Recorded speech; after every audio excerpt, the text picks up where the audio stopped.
Okay, so let us get started. It is our pleasure to have Eric Zaslow to talk about quantum geometry and mirror symmetry after Goncharov. Please, Eric. Okay, thank you very much. It's a great pleasure to be here and an honor to be included among the distinguished list of speakers. I titled this Quantum Geometry and Mirror Symmetry after Goncharov because Sasha has been so influential in so many of my studies through so many of his works. And it seems like always when I in my head, I'm bushwhacking through the jungle and I come across some ancient tomb and I open it up and there's a note there that says Sasha was here. So everything I feel I've discovered, it came after Goncharov. And I'll try to review some of that work before coming to some newer things. I've been racking my brain, terrified that I couldn't say anything that might be interesting to Sasha, but I'll do my best and see if we get there. Okay, so if there's a single theme or slogan in a lot of my work, it might be that a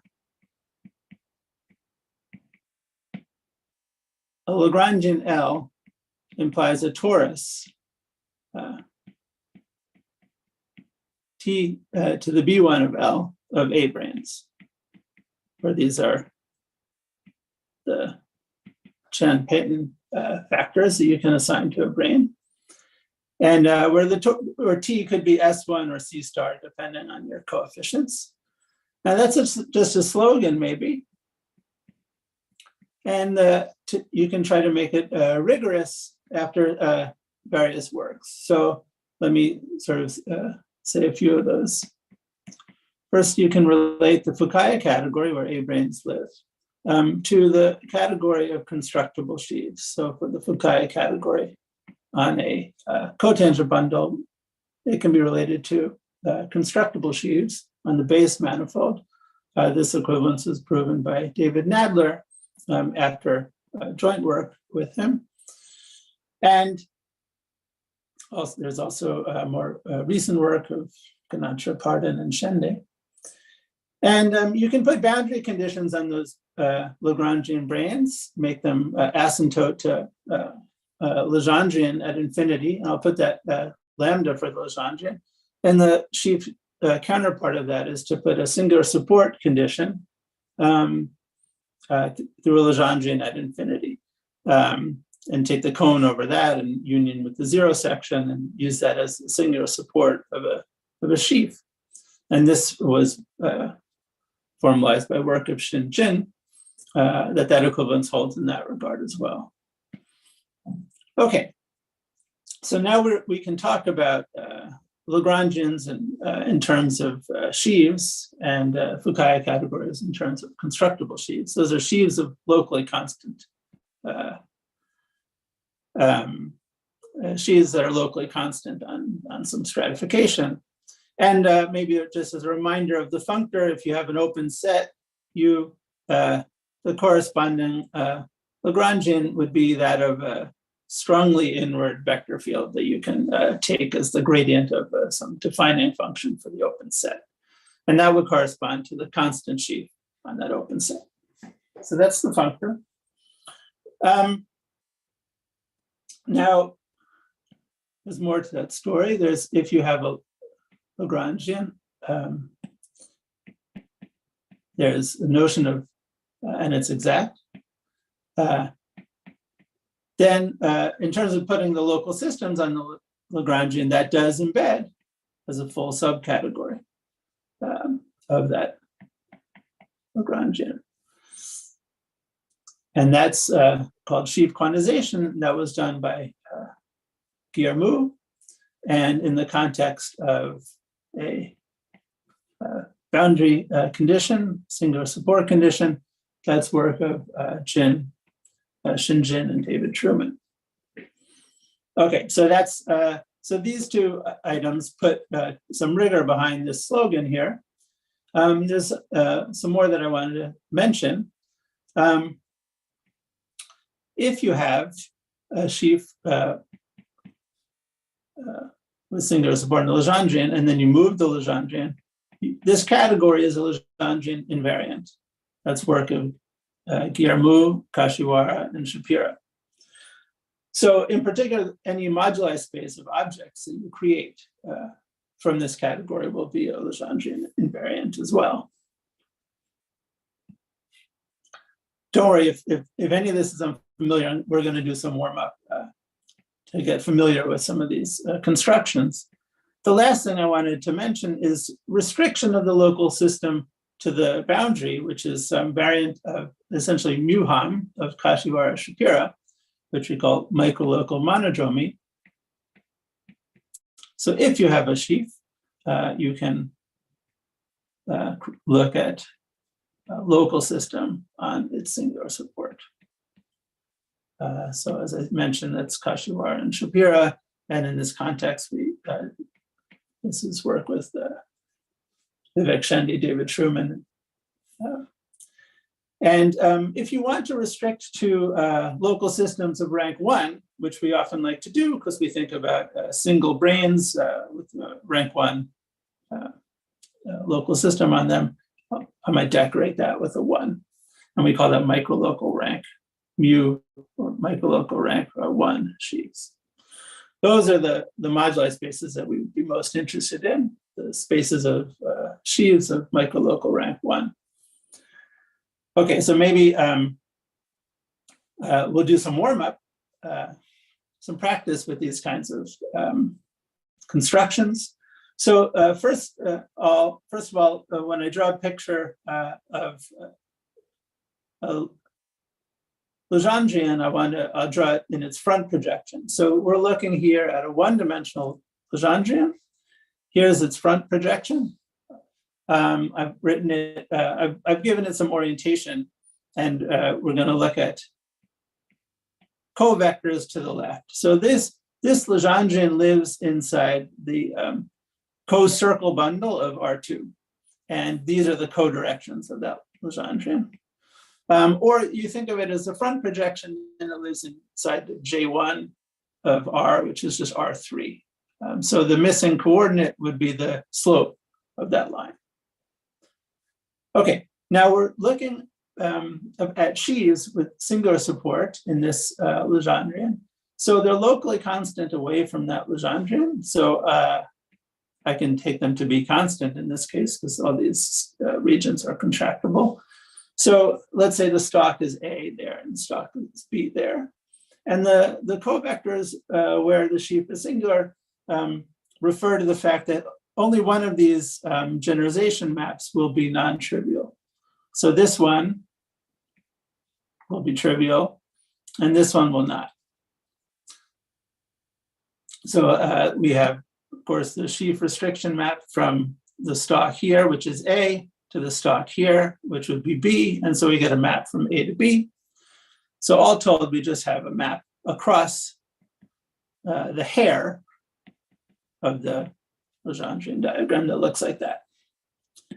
And so this Legendrian line, as I said, lives inside the first jet of R, which is R3, which itself lives inside the co-circle bundle of R2. Okay, why is this interesting to us? Well, suppose I have a couple of horizontal lines. And I want to look at microlocal rank 1 sheaves. Now, what that means is that the dimensions of the stalk will increase by 1 as you go across the Legendrian. So this map here is just the cone of this map there. And to have microlocal rank 1 means that this co-kernel of the map from A to B is rank 1. So if the stalk is 0, which we'll put by convention down below, then it will jump by 1 and jump by 1 and jump by 1. And we'll get, these are just the dimensions of the stalks. These would really be vector spaces of dimensions 0, 1, 2, and 3. And in this way, microlocal rank 1 sheaves would be flags.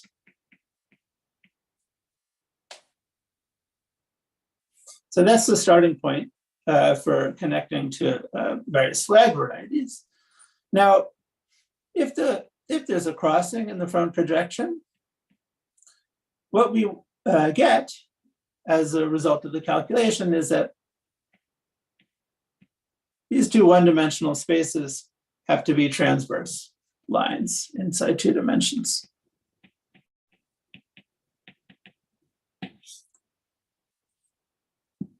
If I want to build transverse sheaves, I just put in enough crossings so that the different sheaves are related by the longest word in the grade group. Like that. This sheaf is isotopic to that. And as I said, isotopies lead to equivalent moduli spaces, so I could take either one. And in this way, we can build spaces of transverse flags, configuration spaces. So here's a picture of one such case. We would have going out along this ray, we'd have one of these 0, 1, 2. We have a flag, which is a point in P1. Because this is a transverse line inside C2, we get a different point in P1 and nearest neighboring different points in P1. So all told, we would build 5 points on a genus 0 curve, cyclically different from one another. Okay, so we have arrived at a very famous cluster variety. And what we saw is that each time we have a Lagrangian filling, we get a torus worth of objects. So it's natural to ask if fillings are clusters. And in this context, this notion, these fillings were worked out in this joint work with Shendy and Truman. Also, a pictorial version, which I'll mention. And the whole filling equals clusters argument is used to prove various existence or non-existence of fillings, like infinite fillings, some joint work with Roger Casals, this work of Casals, Gao and Shen, and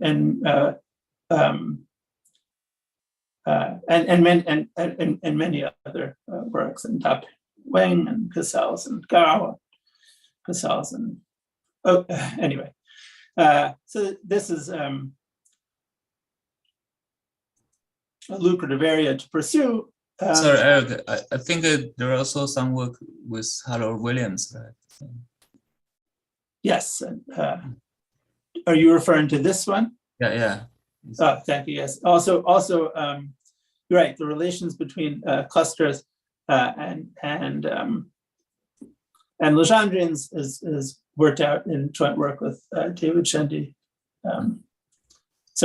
David Truman, Vivek Shendy, and Harold Williams as well.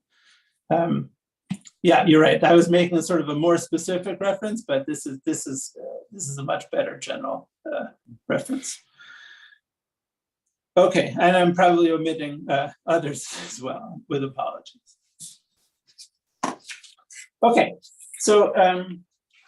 Well, we know that charts for this cluster variety are made up of triangulations of the pentagon, in this case, or the decorated surface, and more generally. And of course, that's the work of Bach and Goncharov. So we have triangulations that give us charts. And triangulations are dual to cubic trees. So we would want to build a chart out of such a tree. So here's a picture of how to do that. This tree here is the one that's dual to this triangulation. Just draw a dual. Okay, so can we build a filling from such a tree? Well,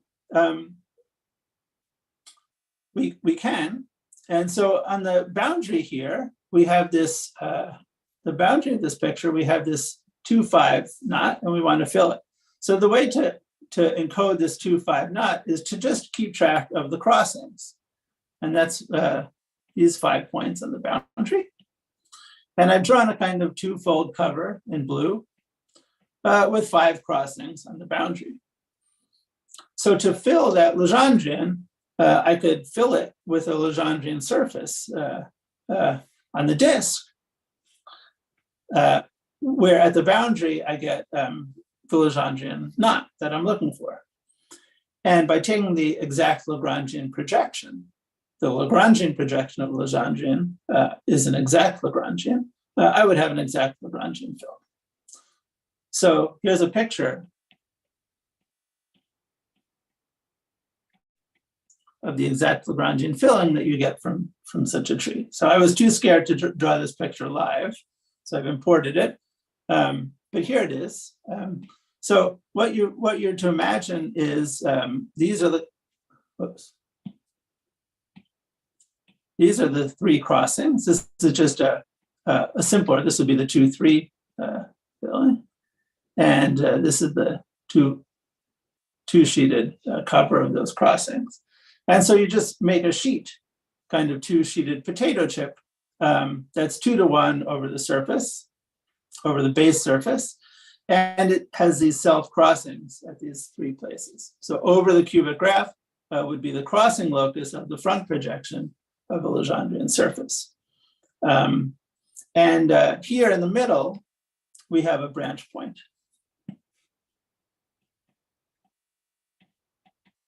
A branch point in the map from the Legendrian surface down to the base, in this case, some base surface.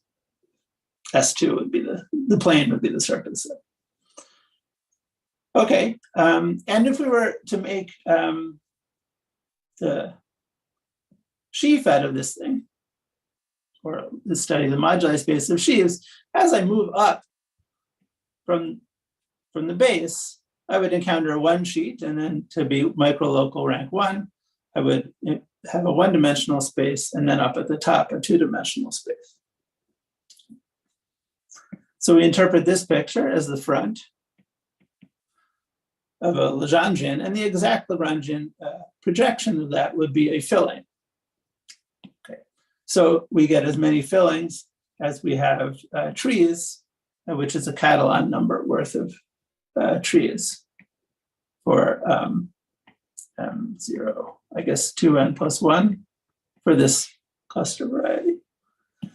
And these fillings were first studied symplectically by Ekholm, Honda, and Kalman, and it was this paper that I mentioned before where we were able to find them. And this pictorial version of trees to fillings appears in a paper with David Truman. But these pictures generally were called weaves in a paper with Roger Casals. So it's kind of a diagrammatic calculus for working with Legendrian surfaces. Any questions about that construction? That sort of picture is going to continue to appear.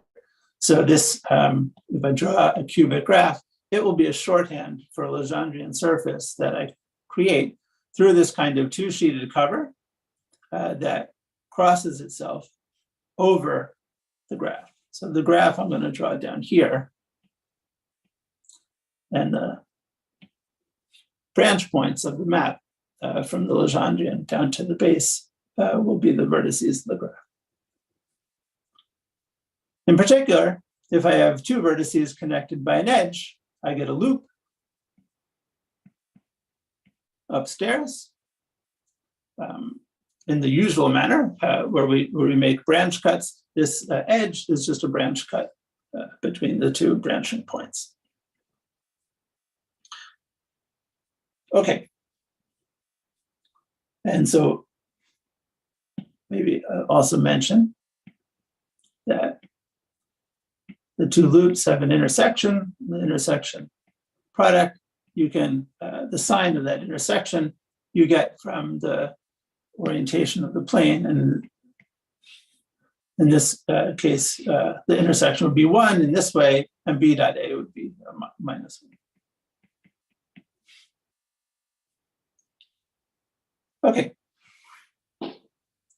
Now, as we know from the work of Fock and Goncharov, and Fock mentioned it in his talk, there's a bipartite perspective. You can make a bipartite graph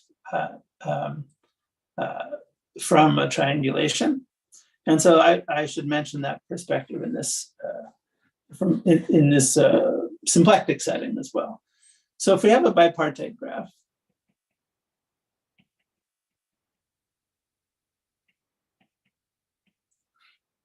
and draw the zigzag lines from it. So those are the oriented lines that you get by turning right, let's say, at a black and left at white. And I've sort of isotoped them away from the graph a little bit. That would be that zigzag. Then we get a Legendrian curve, because as I mentioned before, you can look at once you have an orientation, you get hairs, and you think of those hairs that define a Legendrian curve. Now, from that data, and we can construct exact Lagrangian filling just by filling in inside the curve like this, just as I mentioned before. And you have to construct then a local model for what happens at the crossings. But in this way, you get a kind of symplectic version of the conjugate surface of Sasha studies. And so we can build a conjugate Lagrangian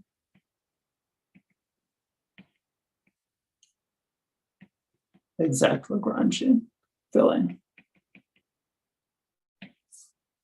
and get a chart this way.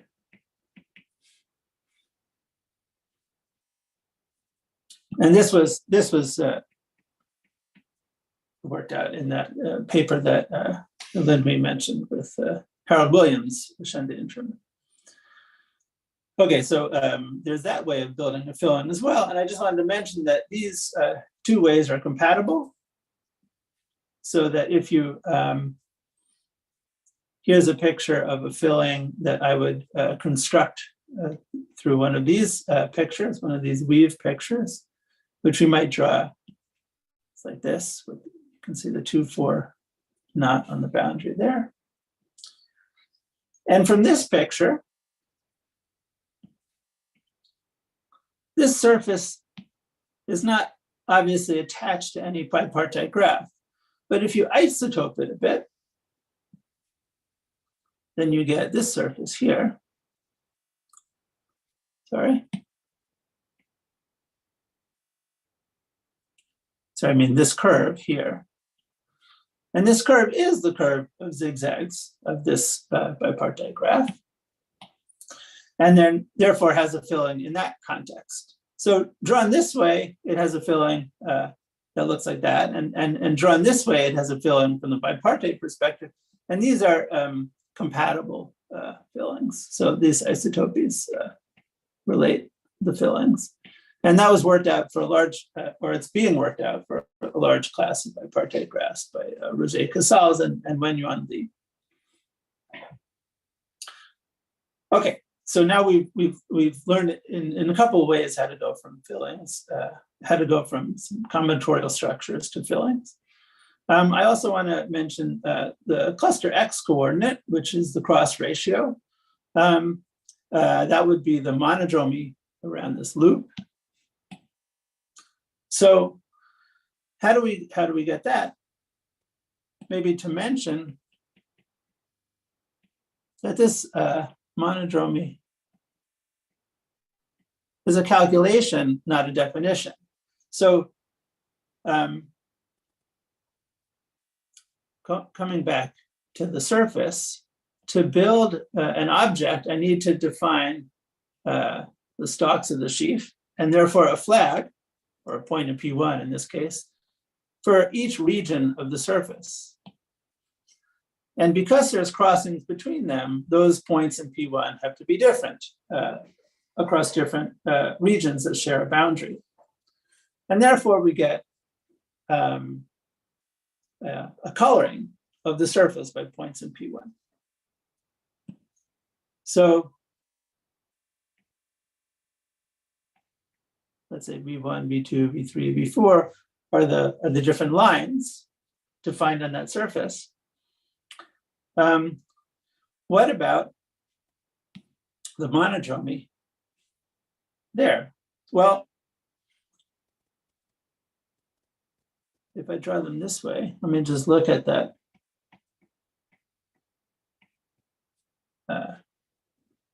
That Legendre not there.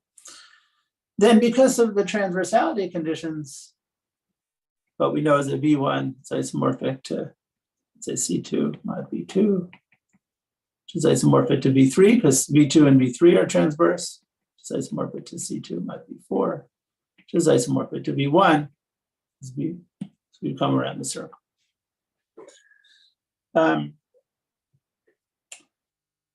And what we have is, let's see, I guess I skipped a step. This microlocal monodromy will attach from a sheaf to a local system on the surface. And that map is just the cone of the sheaf morphism. So the cone of these maps. So let me just draw that in here.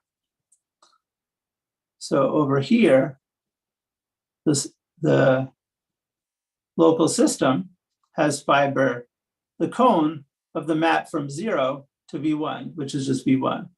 Up here, the local system has fiber, the cone of the map from V2 to C2, which is this. And so I'm just tracking the local system and calculating the monodromy in this way and computing the cross ratio.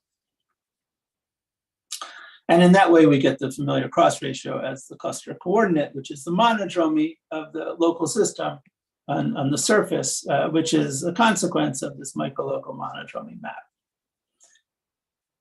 Okay, what else do we know to relate to clusters is that the mutation, we want the mutation to be a cluster transformation.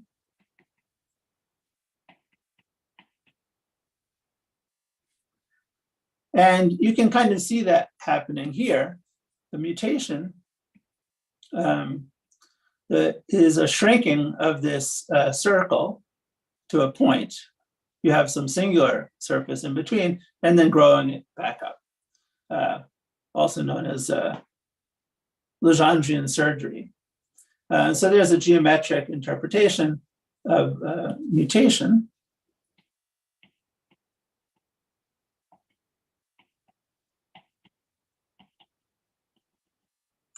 And that was worked out in the paper of Shendy, Truman, and Williams.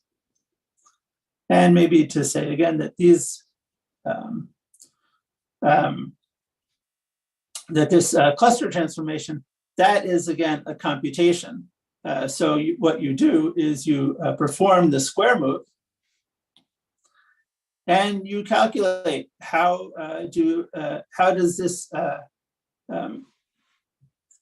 description of objects map to this description of objects under this isotopy, this GKS isotopy. It's an isotopy of the Legendrian boundary, but is not an isotopy of the fillings. And therefore, they don't just match up one-to-one, but there's an open set on which they match up, and you can compute how the coordinates or the monodromies correspond, and indeed verify that the square move mutation is the cluster transformation. And that's maybe point out, these are computations,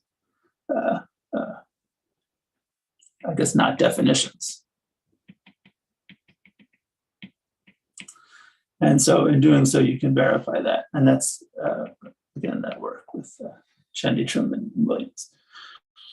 Okay, so that's a bit of a translation of a lot of cluster geometry that came before a lot of the symplectic geometry, but it's a approach through symplectic geometry to these things. maybe here's a quick application of that. Suppose I have a Legendrian, suppose I have this bipartite graph inside the torus. I build the Legendrian surface. I build the Legendrian curves, the zigzag curves, and you can isotope them into this picture. And this Legendrian was used by Bondal and joint work with Bon Fang, Melissa Liu, and David Truman, and proven ultimately by Kuwagaki that if you use this Legendrian as your singular support, then you get constructible coherent sheaves on P2. So this is the constructible mirror of those coherent sheaves. And so you have a, maybe I should say, I'm not being 100% honest, this is subset. So I get a subset of the category of constructible sheaves on P2 and a subset of the category of coherent sheaves on P2 as a result. In this way, you can understand the relation of integrable systems studied by Goncharov and Kenyon as a mirror symmetry. So their spectral curves are in fact the mirror objects of the corresponding points in their integrable system.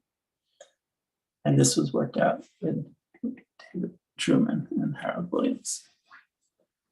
Okay, so that's a little of the symplectic geometry of Legendrian curves. And I'd like to graduate to two-dimensional Legendrians and their three-dimensional Lagrangian fillings, because 3 dimensions will be more physically interesting. So hopefully by now we have a little bit of comfort in some of the pictures that we'll draw.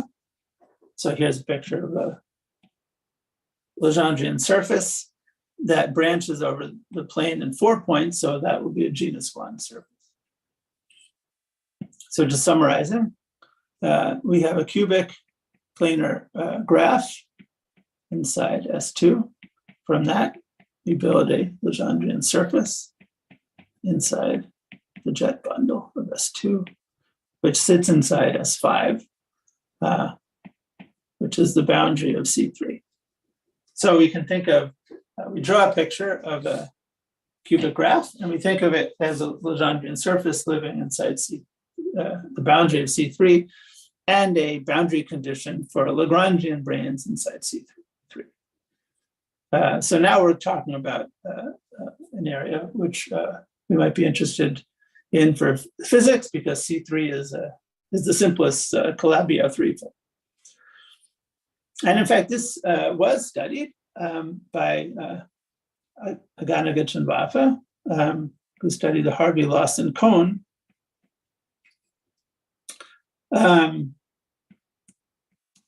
As a brane, which I'll call the Aganagich-Vafa brane. It's the Harvey-Lawson special Lagrangian cone. They studied this brane in other geometries besides C3, but this will be the simplest place to understand it. So here's a cartoon of what that brane is. Here's C3, its moment image is C3. The moment image of the Harvey-Lawson cone is conical. It's a line inside C3, which goes out in direction 1, 1, 1.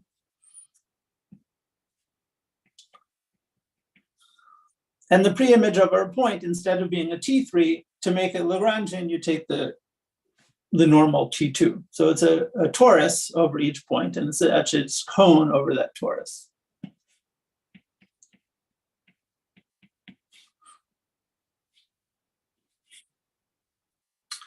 If you move the moment image away from the origin, you no longer have a cone. And in fact, one of those circles in the torus doesn't collapse anymore because it doesn't hit the most singular point in the moment image. And so by moving it away, you get a smoothing. And there are three of them, depending on which direction you move it away in. Okay, so that's the Harvey-Lawson cone, the Aganana-Schwaffe brane, Lagrangian threefold. And if you look at its front projection, you get exactly this picture of the tetrahedron graph.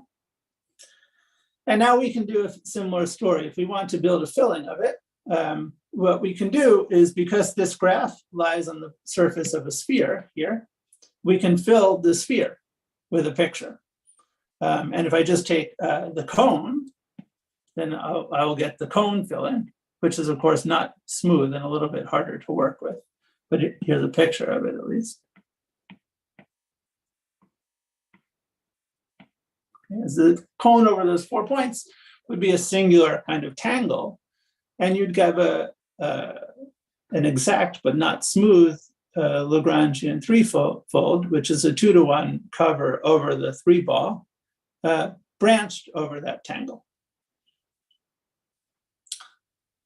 However, when you smooth it, the tangle becomes smooth, and this line, this purple line here that runs between the branch points, becomes a loop upstairs, just in the usual way. This is a branch cut for the Lagrangian threefold. And so we have a threefold with a loop in it. One of the loops of the torus has collapsed. You can see that this loop in the torus is contractible in the threefold because it's filled in that way. But the other one doesn't. Okay, so we are probably interested in studying the moduli of branes. As I mentioned, we'll look at microlocal rank 1 sheaves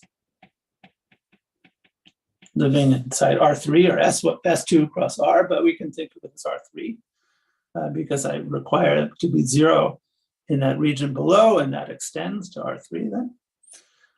And we actually know the moduli space is a point in P1 for each region. We discussed that. As you go up in each region, you'll encounter 2 sheets and you get a point in P1. So it's P1 to what, the number of faces of the graph. Minus some diagonal, where you disallow points to be the same if they're in boundary regions, and then quotient by PGL2. So that's our moduli space. What is it here? Here we can say easily what it is, because the quotient of PGL2 will make these 3 points in P1 distinct from one another. Sorry, they have to be distinct from one another, and the quotient by PGL2 means I can put them in standard position. And then this point on the outside must not be 0, 1, or infinity. And so as a result, we get the moduli space as a pair of pants. Okay. What about the microlocal monodromy? That'll map from the brane to local systems on the surface. Now rank 1 local systems. And that, as I said, that would be for each edge here, you would get this cross ratio. And here's another cross ratio, which you would get. Of course, they all depend on Z, so there must be a relation between them. So microlocal monodromy gives a map from the moduli space of branes to local systems on the surface, which is just C star squared. But it's a one-dimensional space inside a two-dimensional space, so there are some equations which cut out the image. So you think of this as a kind of period map, these monodromies, and so this space will sit inside this period domain. It's important that there are some choices in this isomorphism. And that will be relevant very shortly. So Aganagich and Vafa said, well, they in their cases, it was just one dimension inside two dimensions, but because they found a potential for this image, it actually has to be Lagrangian. And so this studying this setup is what was worked out with David Truman, and is this joint work of Lin-Mi Shen and Gus Schrader, myself, work that I'm discussing now. So it's a work in progress still. So how is this cut out? So if I call these coordinates x and y, this moduli space is going to be cut out by some equations, because there's only one coordinate z for these periods. And the equations are just x plus y equals 1. In the language of Aganagich and Vafa, they look at the logarithmic coordinates, which will be u and v. And solving for v, let's see, we have 1 minus e to the u minus the log of that. So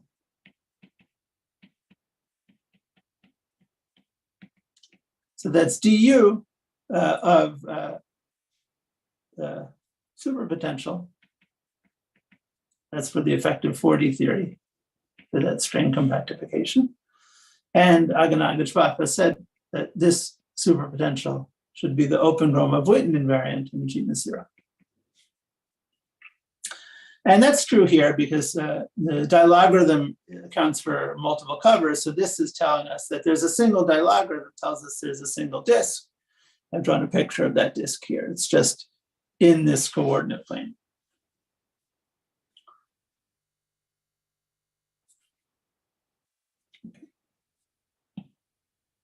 Now, these variables, x and y, are actually correspond to symplectically conjugate directions in the lattice of this first homology lattice of this surface.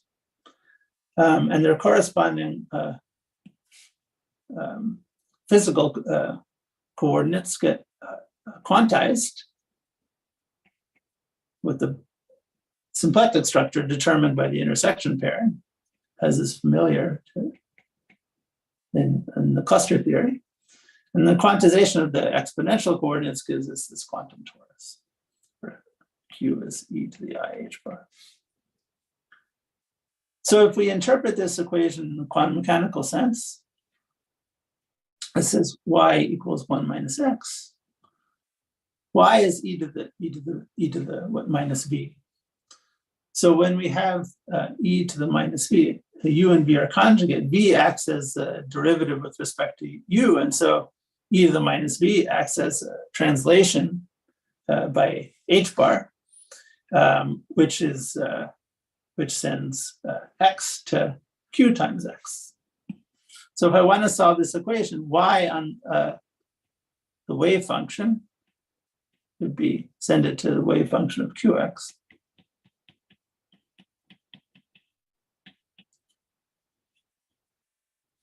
So this equation gets interpreted that way, quantum mechanically.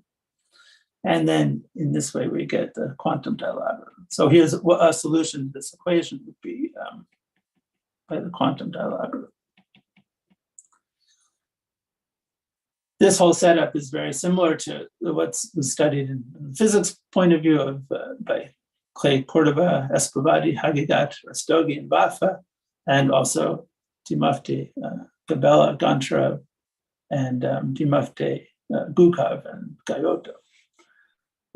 So here's a sort of symplectic counterpart of that. Anyway, this wave function now is giving us the all genus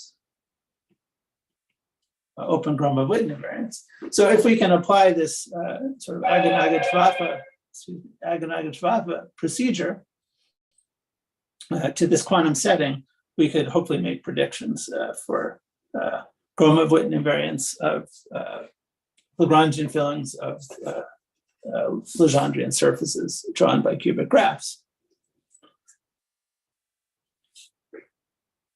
So that's sort of the program. We have a graph in S2. We take a triangulation to build this filling. Well, when there's one tetrahedron, there's not much to do. But if it's a more complicated graph, you can build a filling by constructing a tetrahedronization of the 3-ball. Very similar to how we constructed fillings from trees. They won't be exact fillings anymore, though. Well, the singular ones will, but the smoothings will not be exact, which is why there are non-trivial counts of holomorphic disks. The branch locus are tangles. Then you need to find the equations that they cut out, that cut out the moduli space in the period domain, solve for the potential for that Lagrangian, or in the quantum setting, the wave function, and predict open Gromov-Witten invariance. So basically, can we do just what we did for this Aganaga-Schwaffe brane for the other branes as well?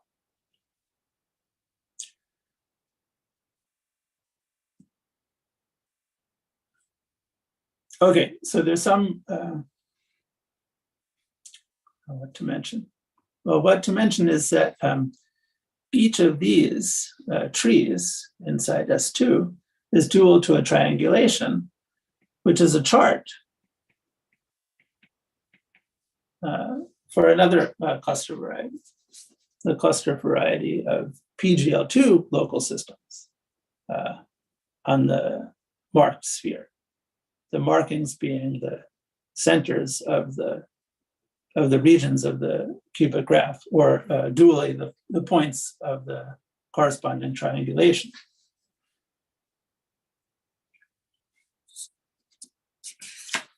So let's see. Okay, so let me maybe state a result and then get to trying to implement this program, because there are some problems with the program, and we believe that there are some solutions as well. So first, one thing to mention is that I didn't mention framings.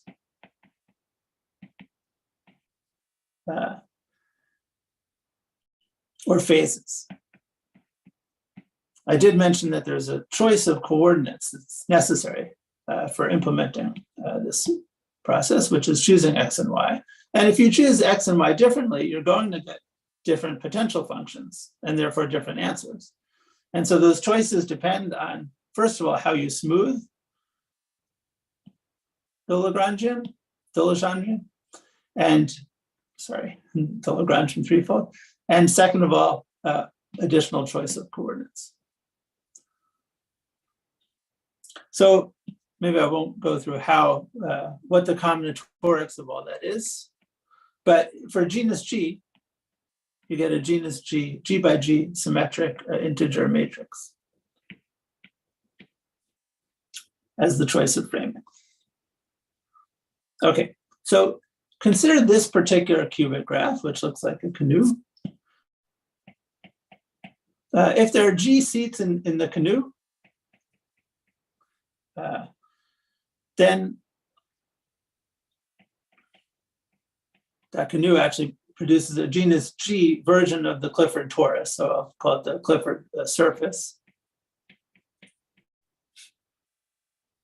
And if you look at the wave function that you get for that, then it equals, by computations of Kontsevich and Soibelman, the dt generating function of dt invariance for a quiver whose adjacency matrix is A.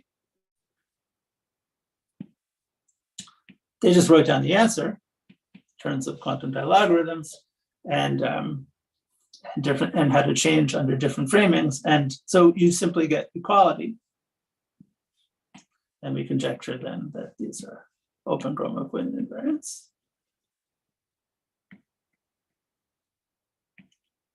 For this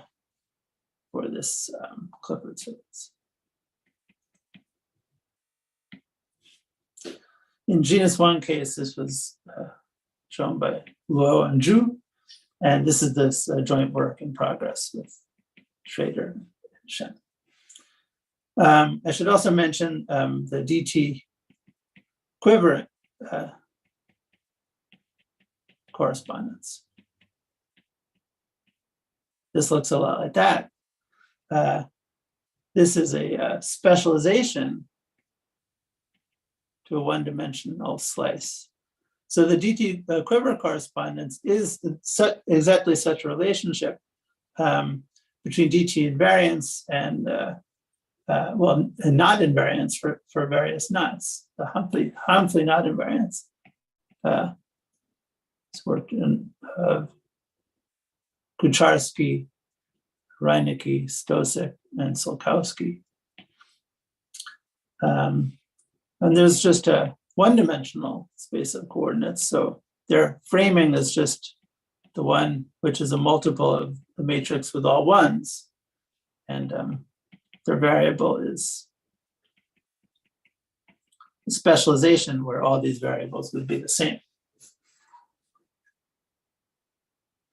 So, but this conjecture would be somewhat more wide because there's more coordinates and we have Legendrian surface, not just a knot. Okay, so maybe here's the picture that I've been trying to explain. You have a cluster variety of decorated PGL2 local systems on a marked sphere, S2, with various points. And each time you have a triangulation, or dually a graph, gamma, you get this torus period domain. And inside that period domain, you have the moduli space of X's with that singular support. And if you do a mutation to a new triangulation or a new cubic graph, you have a new moduli space and a new period domain. And those are compatible. The point is that the equations that cut out the period are compatible.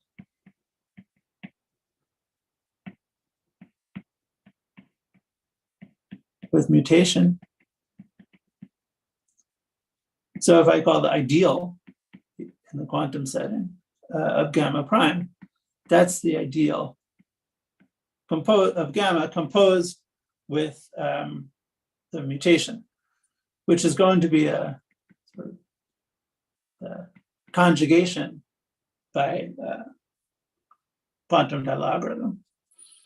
And that would tell you that the wave function of gamma prime is just quantum dilogarithm times the wave function of gamma.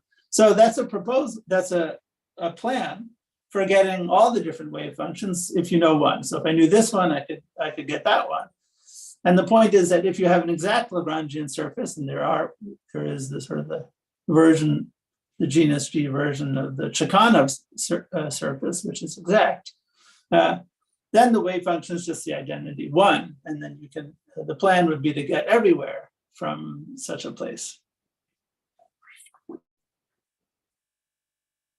And then also understanding how phases and framings enter the story in terms of choosing coordinates and how they're related under mutation as well. So the picture, the plan would be to glean everything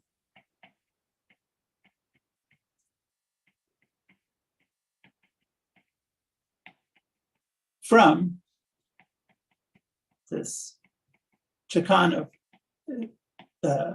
surface who has constant wave function 1 because there are no holomorphic disks. This is an exact, has an exact Lagrangian filling. And the cubic graph for that surface is a necklace.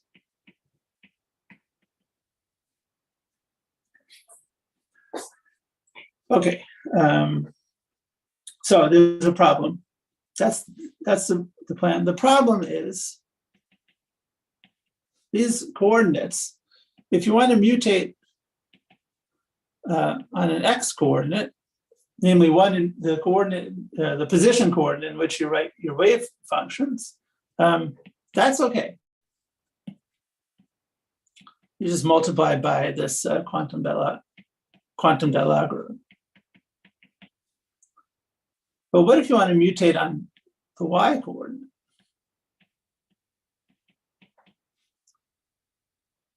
Well, you have to multiply by the quantum Bell algorithm of y. Y acts as derivative with respect to x, or exponential of derivative with respect to x. It's not as clear what to do. So maybe the plan would be to Fourier transform, then multiply. But if you use the algebraic version of the quantum Bell algorithm, then you can't do a Fourier transform. So it has a what you need is a non-perturbative version. And so for that, you want the Faddeev quantum Bell algorithm. Okay, and maybe you can work with that. Okay, so here's,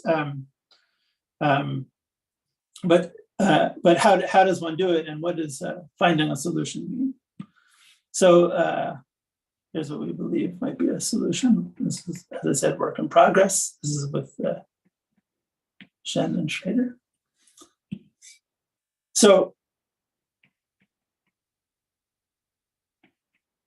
we'll define a framed seed groupoid. The seed is the standard cluster, so we have a bilinear form, which is the symplectic form on the intersection form on the corresponding surface. We get a Poisson lattice. That's the edge lattice of the graph. And we want an isomorphism, let's see, with some set. So that would be I would be the set of edges. And now we want a framing, which would be an isomorphism of this lattice modulo its center. And that's how we build this. These are the coordinates, quantum torus. UI, VI. I had an IH bar there, but I'll just say delta H. So this is sort of the data that you have. And then you make changes. You start mutating, you start changing frames, you start changing phases, making various symplectic transformations. You want to see how does that affect the wave function? Well, what is a wave function? Wave function.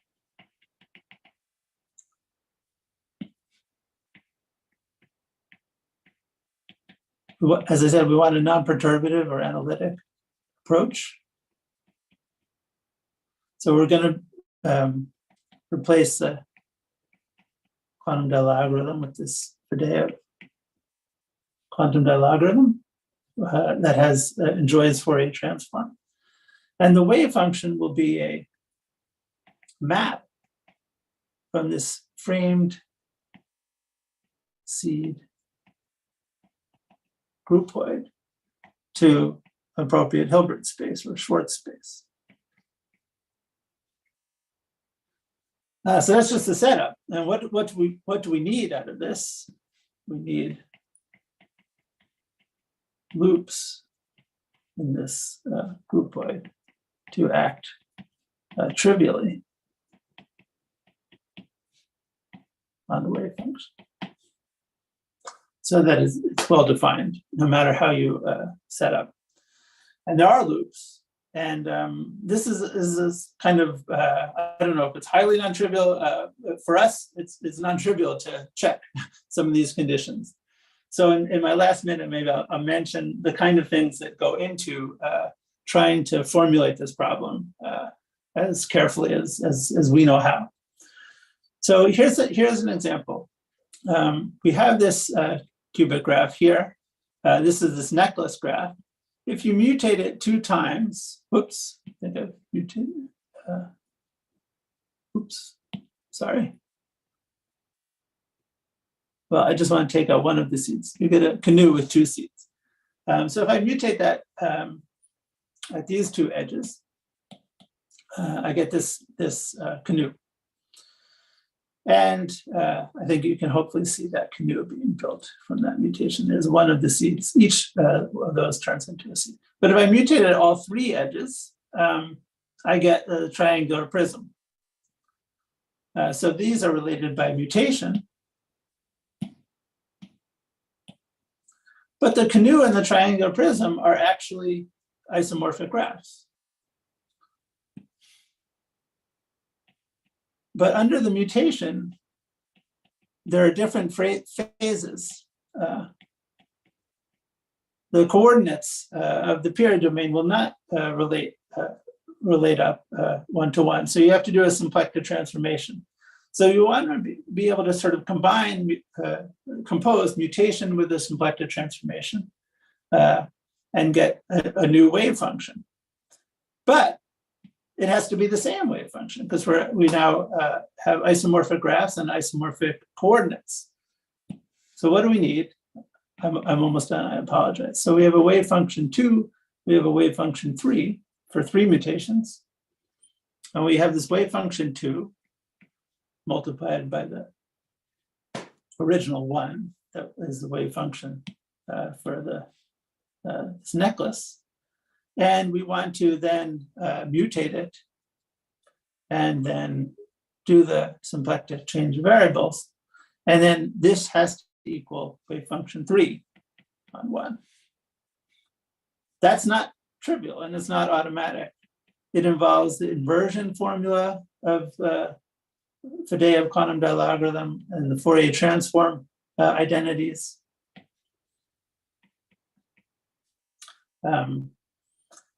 So these are calculations that one must check. And that's just for this example. So I think in general, you need various, I'll call higher Fourier transform identities. For this program to work out. And so in the examples that we've been able to check, it does seem to work out. And therefore, we hope that we can have well-defined wave functions for a given surface and phase and framing and conjectural relation to open Gromov-Witten invariants. So maybe that's a good place to start. Thank you very much. For time being, let's take just one quick question from the audience. So please speak if you have any questions.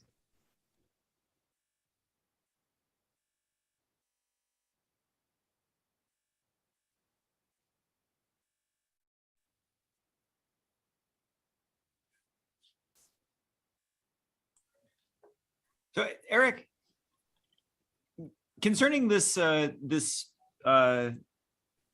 framing duality that you were discussing at the very end, you said that there's various identities that have to be true in order for things to be well defined, for things to be working out. Do you know, is there some? Will it be possible to prove it by just enumerating some finite list of identities and checking that they're true? Yes. Sorry. Okay. So this framing duality is true already. This doesn't require all that level of detail. But yes, in order for there to be a sort of well-defined analytic wave function, yeah, I believe that if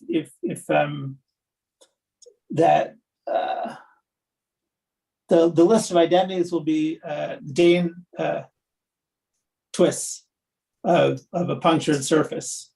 And they're it's the modular group of a punctured surface, and they're generated by the Dane twist. So there should be a finite number that one can check to prove this. Got it. Thanks. Yeah. Thanks. Okay. Thank you very much. So thanks Erica again for a beautiful talk. Okay. Thank you.